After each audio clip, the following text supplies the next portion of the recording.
Olá, amigos do canal de Olhos Bem Abertos. Eu sou a Anísia Ontem e prosseguimos sempre aqui, né, com a nossa pesquisa, conhecimento, buscando sempre nos entendermos melhor através dos ensinamentos de Jesus, procurando sempre buscar esse auxílio imprescindível nos seus ensinamentos, nas suas orientações, que nos trazem assim a responsabilidade, ou melhor, a autorresponsabilidade sobre a nossa própria administração de vida.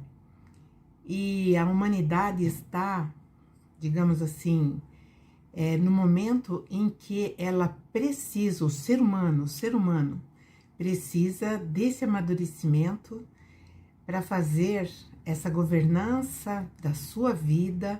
E como sempre é dito, isso só pode ser realizado através da conscientização, ou seja, expansão da consciência. O autoconhecimento, ele é um grande passo para a expansão consciencial. E Jesus, em todas as suas passagens, em todos os momentos, nos trouxe esse requisito primordial para que nós pudéssemos ser considerados autônomos, né? E assim nós vamos prosseguir com esses ensinamentos do Mestre, né? Ainda em Mateus 13, hoje do 13:43 em diante. No episódio anterior, nós vimos que Jesus estava enfrentando os fariseus e condenou-os pela sua hipocrisia, ou seja, aquela casta era hipócrita, porque eles contemplavam apenas o exterior e não o interior. Então, olha a necessidade do autoconhecimento. E não bastasse isso, eles pediram que Jesus desse um sinal, que era ele realmente quem eles estavam esperando, ou seja, o Messias, e que ele falasse sobre, ou mostrasse, fizesse um prodígio muito grande. E aí Jesus então vai e menciona que aquela geração adúltera e má ficaria apenas com o sinal do profeta Jonas. Nós sabemos também que Jesus, nessa passagem, ele fala sobre o poder, ou a potência da palavra. Aquilo que nós emitimos através, né, das nossas cordas vocais tem um grande peso para nós mesmos, ou será para nós, né, agravante ou então um atenuante. Logo, nós temos que analisar criteriosamente as nossas palavras, observar se essas palavras que nós emitimos são construtivas ou destrutivas, porque às vezes nós pensamos que nós estamos falando para alguém ou de alguém, só que, na verdade, se forem palavras construtivas, a construção vale para nós, a boa construção. E se forem destrutiva, a destruição também estará em nós. E isso é muito importante, essa consciência, esse conhecimento. E na passagem que eu estou mencionando, parece que uma parte do pronunciamento de Jesus se perdeu. Porque os versículos abaixo, eles focam em outro ponto, mesmo que esteja interligado com aquilo que ele estava falando sobre as palavras para os fariseus. Ou seja, um outro tópico, mas ainda condizente à atitude e à ação daqueles fariseus. Mas dessa vez Jesus fala de uma forma como se estivesse contando uma história. E essa história nós vamos entender que ela cabe tanto para aqueles lá, como para nós aqui, que nós não sabemos se estávamos lá ou se participamos, enfim, dessa traição contra Jesus. Bom, então ele começa a falar de uma forma bem clara, mas a gente percebe que é uma parábola. Então, a parábola é quando você fala alguma coisa e a pessoa vai interpretando aquilo na medida que ela vai meditando, na medida que ela vai retrocedendo o seu pensamento naquilo que foi dito. Alguns episódios, acho que 2 episódios anteriores, eu estou falando sobre que muitos assumiram o compromisso de alavancar a missão de Jesus quando ele esteve encarnado na Terra. E muitos ficaram em cima do muro, ou então mudaram de lado, foram para o lado do adversário, ou seja, deram força para que o adversário crescesse mais ainda. Não podemos julgar porque não sabemos qual é a nossa condição dentro desse quadro.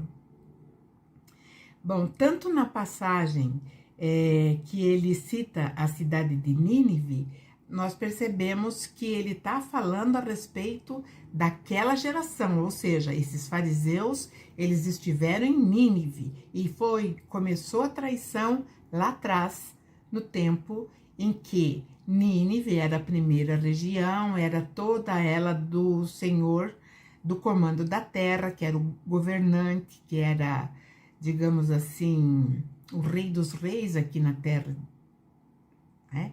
E aí houve então uma debandada para o outro lado e toda a Síria ficou comprometida por conta disso. Isso aconteceu lá desde do primeiro Império Assírio e foi, né, fortalecido mais tarde no Segundo Império e mais tarde ele dá uma baixada porque ele vai ser amortizado, mas chegaremos lá, porque Jesus vai contar tudinho para nós.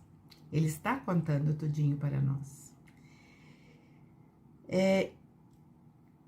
Quando Jesus diz assim, ó, ele diz nessa passagem que eu falei no episódio anterior mesmo, ele diz assim, no dia do juízo, o povo de Nínive vai se levantar e acusar vocês, porque para que houvesse essa debanda para o outro lado, muitos daqueles que eram fiéis ao Rei dos Reis, ao Senhor do Comando, eles foram assassinados, justamente por serem fiéis a esse Senhor que mais tarde será chamado de Yahvé. E aqui, então, quando ele diz assim, no dia do juízo, então haverá sim a cobrança daqueles que foram subjugados por conta de uma grande traição. Então, é um caso grave e todos terão que responder um dia, né? Quando Jesus esteve entre a humanidade, na dúvida, né, os fariseus, eles não sabiam que lado iam ficar. Eles tinham uma noção, eles sabiam que tinha uma grande probabilidade daquele filho de José ser o Messias, porque ele fazia coisas. Quando eles pediram o sinal, foi por pura irresponsabilidade, porque Jesus já tinha feito vários sinais. E eles simplesmente ignoraram. Eles queriam um grande sinal para eles, ou seja, provavelmente até um sinal político. E aí Jesus deu de ombros e falou, fiquem com o sinal do profeta Jonas. Então, dentro do texto agora, né, Jesus começa a falar, é aí que eu falo que parece assim que uma parte do pronunciamento de Jesus, ele foi perdido, porque ele começa a falar sobre um assunto que tá ligado, né? Mas faltou alguma coisa. Então ele diz assim: quando um espírito mau sai de um homem, aí nós temos duas opções, ou então isso serve para duas questões que nós vivenciamos enquanto aprendizes aqui do Evangelho de Jesus e, vamos dizer assim, aspirantes de um mundo melhor. Então, Jesus, quando ele diz assim, quando o espírito mau sai de um homem, ou seja, quando há o decesso físico, o fenômeno da morte, o espírito abandona esse corpo doente, não tem como ficar.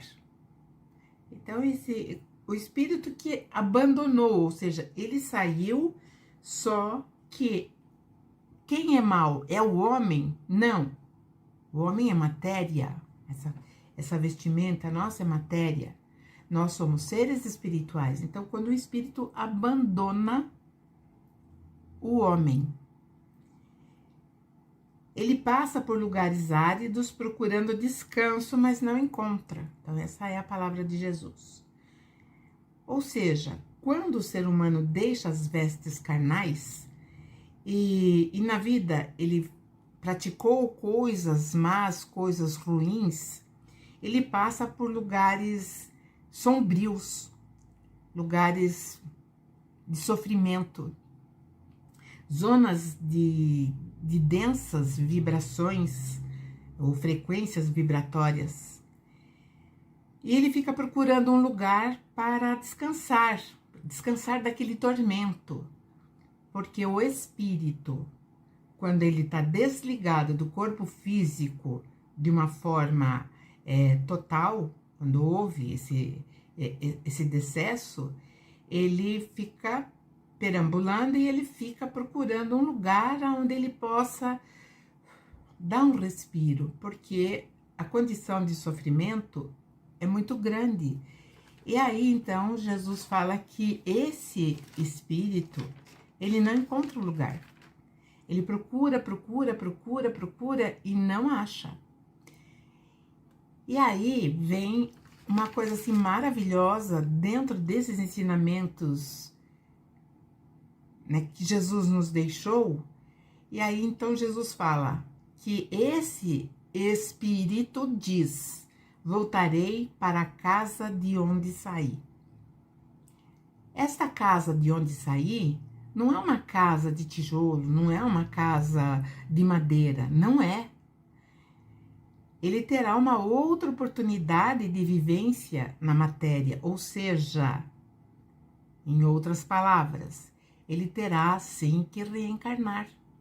É onde ele vai encontrar esse repouso, aonde ele vai encontrar esse alívio. Não assim 100%. Desde a preparação para tal evento, que é esse retorno, o espírito passa por cuidados especiais pelos ajudantes do Cristo, que possibilitam que ocorra uma gravidez tranquila até o nascimento. Muitas vezes, esse processo ele é desenvolvido com algumas dificuldades antes do nascimento e às vezes pós-nascimento. E as coisas estão ficando cada vez mais, a tecnologia está cada vez mais apurada, que hoje as máquinas de imagem, né, os aparelhos de imagem, eles muitas vezes detectam coisas muito profundas daquele ser em formação. E às vezes não corresponde à realidade, porque essas máquinas captam as vibrações mentais. E a tecnologia, ela é isenta.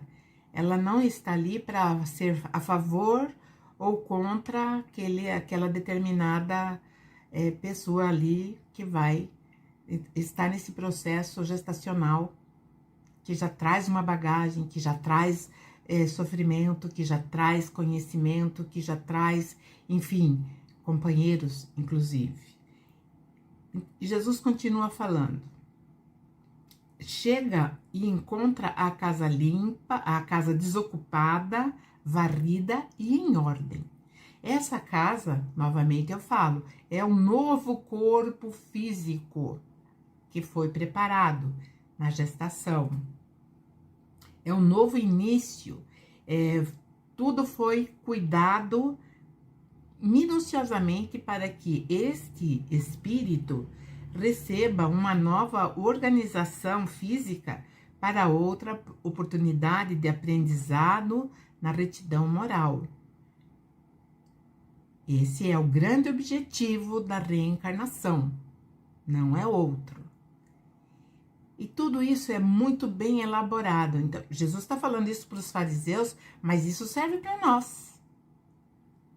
Porque muitas vezes nós desconhecemos esses mecanismos e nos tornamos vítimas de obsessores cruéis, quando na verdade não é bem assim. Precisamos ter o quê? Um encaminhamento desde os primeiros passos da nossa vida dentro desse entendimento que Jesus nos trouxe.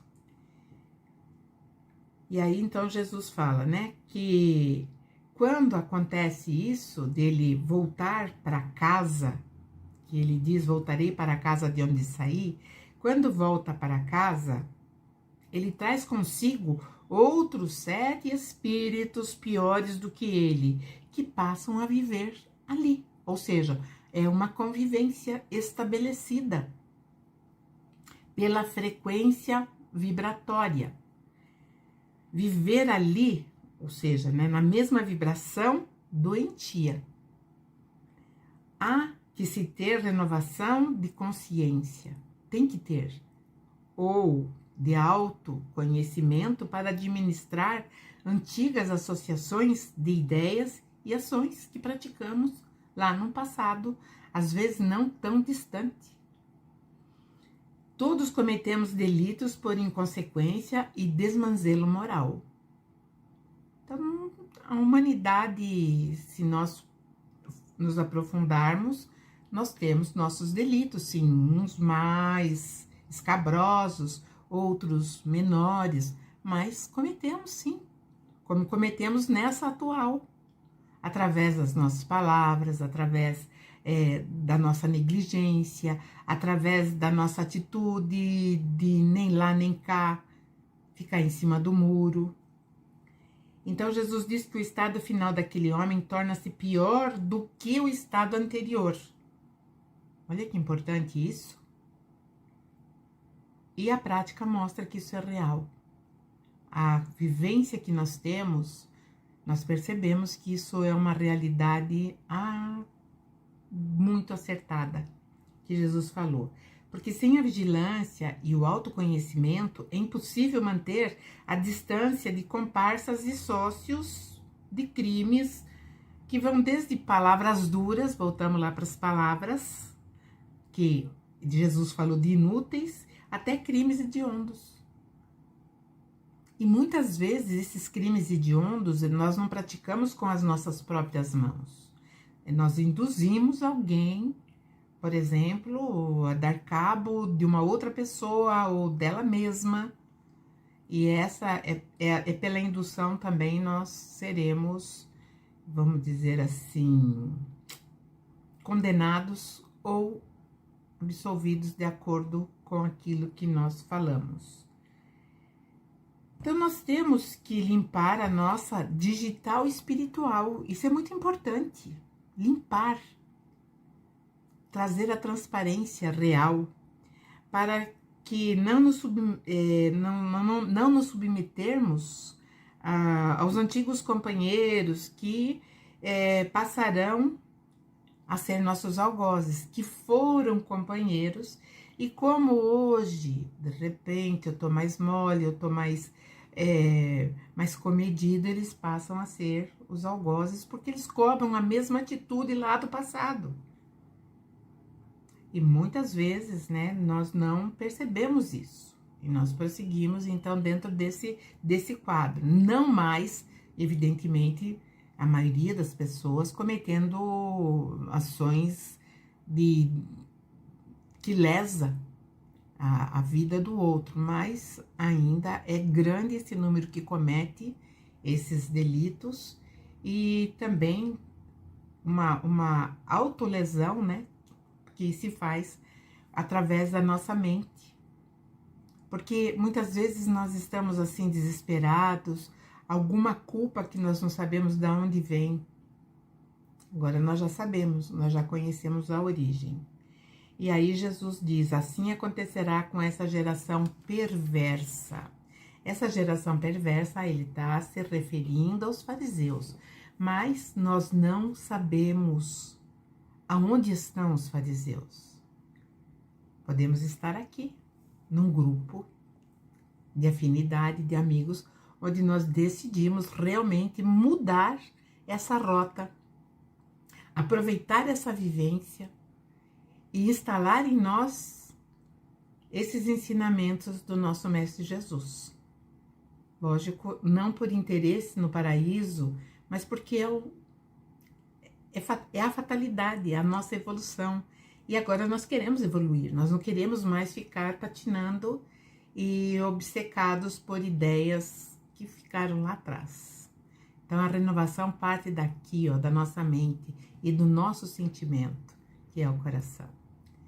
Então é isso, a reflexão semanal. Eu espero que vocês tenham uma semana abençoada, de muita luz. E nos veremos na próxima semana. Um beijo e até lá!